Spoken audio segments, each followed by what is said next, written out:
What do you think positivity is? Is it pretending everything is fine when it's not? Or maybe it's forcing yourself to be happy all the time, no matter what. The truth is, it's none of those things.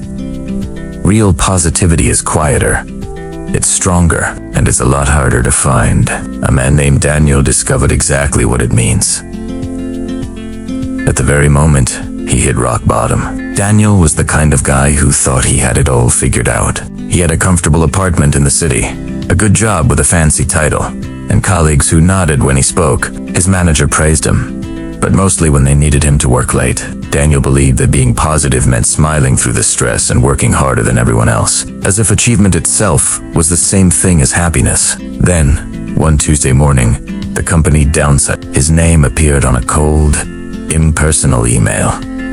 We regret to inform you. There was no warning, no heartfelt thank you for his years of dedication, just a final severance deposit that hit his account, followed by a deafening silence. The days turned into weeks. He sent out dozens of applications, but his inbox remained empty. Friends who used to text him daily stopped checking in. He'd stand in front of the bathroom mirror, staring at his own reflection, and a single thought would echo in his mind. I'm nothing without my job. He wasn't feeling positive. He wasn't even feeling sad. He was just numb. One rainy afternoon, Daniel found himself in a small, quiet cafe. He didn't go there to think. He went there to hide from the world. An older man, maybe around 60, sat down at the table next to him. He wore an old, comfortable-looking sweater, and his eyes had a certain warmth. In his hands, he held a worn-out notebook. The stranger glanced over at Daniel and said gently, "You look like someone who lost more than just work." The comment stung. Daniel snapped back, "You don't know me." But the man didn't flinch. He just looked at Daniel with a calm, understanding expression. "I don't need to," he replied. "People who smile when they're hurting all look the same." Daniel froze. It was as if this stranger could see right through the mask he'd been wearing for weeks. The man opened his old notebook. It was filled with short, handwritten sentences, just one or two lines for each day. Curiosity got the better of him. Daniel asked, "What is that?" The man smiled. "My reminders." Daniel let out a short, cynical laugh. "What, like inspirational quotes?" "No," the stranger said, his voice steady. "Proof." "Proof of what?" Daniel asked, confused. "That life gives you something good every single day, if you're willing to pay attention to it." The stranger then did something unexpected. He tore a blank page from his notebook and pushed it across the table toward Daniel. "Write one good thing that happened to you today." Daniel scoffed. "Nothing good happened today. Nothing good has happened in weeks." The stranger leaned forward slightly. "You're breathing. Start there." Daniel stared at the blank piece of paper. His hands were shaking. He felt ridiculous, like a child being asked to complete a simple task. But he picked up the pen. He wrote slowly, carefully. "I got out of bed." He felt silly, pathetic, even. But when he looked up, the stranger was nodding with a look of calm satisfaction. "That's enough," he said. "Today, you survived." When Daniel blinked and looked up again, the man was gone. But the notebook, his notebook, was left behind on the table. That night, Daniel opened it, and he began to write one sentence every single night. Day 1, I got out of bed. Day 3, I sent 5 job applications. Day 5, I cleaned the kitchen. Day 7, my sister called to check on me.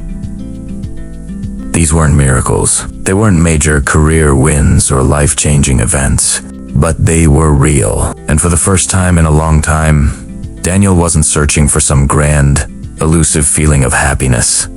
He was searching for evidence. Evidence that his life hadn't completely disappeared. Slowly, his perspective began to shift. He started to notice the little things, the way the sunrise painted the sky when he took the trash out in the morning, the sound of children laughing in the park across the street, the simple, comforting warmth of a cup of tea held between his hands. He realized positivity wasn't a mood he had to force. It was an awareness he had to practice. That little notebook changed him. He started waking up earlier, not because he suddenly felt motivated and full of energy, but because he knew he had a task: to find one thing worth writing down before the day ended. He started walking. At first, it was just for 5 minutes around the block. Then 10, then 30. He'd come home and write. Walked without stopping for 30 minutes. He cleaned one drawer in his messy apartment. Then 2. Then the entire place. He wrote, "My home feels calm again." One afternoon, just to pass the time, he volunteered at the local community center. Someone thanked him for simply holding a door open for them. That night, he wrote it down. He built a simple website for his resume. A younger person in an online forum was struggling with their CV, so he offered some advice. They sent him a thank you email. He wrote it down. He learned that positivity wasn't about ignoring his pain or pretending his problems didn't exist. It was about choosing to move forward, even just a little bit, despite the pain. Then one morning, Daniel woke up and didn't immediately reach for the notebook. He walked to the mirror, the same one where he once saw a failure, but he didn't see that person anymore. He saw someone who had been broken but had refused to stay that way. He saw a survivor. Eventually, companies started to reply to his applications. Not all of them, but a few. He went to interviews, but this time he was different. He was calm. He didn't beg for the job or try too hard to impress them. He simply told them the truth. "I'm not perfect, but I show up. Every day." One of those companies hired him. It was a smaller role than his last one, and the pay was less. But when he opened his notebook that night, he didn't write about the new job. Instead, he wrote, "I like who I'm becoming." True positivity isn't about pretending to be happy. It isn't about silencing your pain or smiling when your world is falling apart.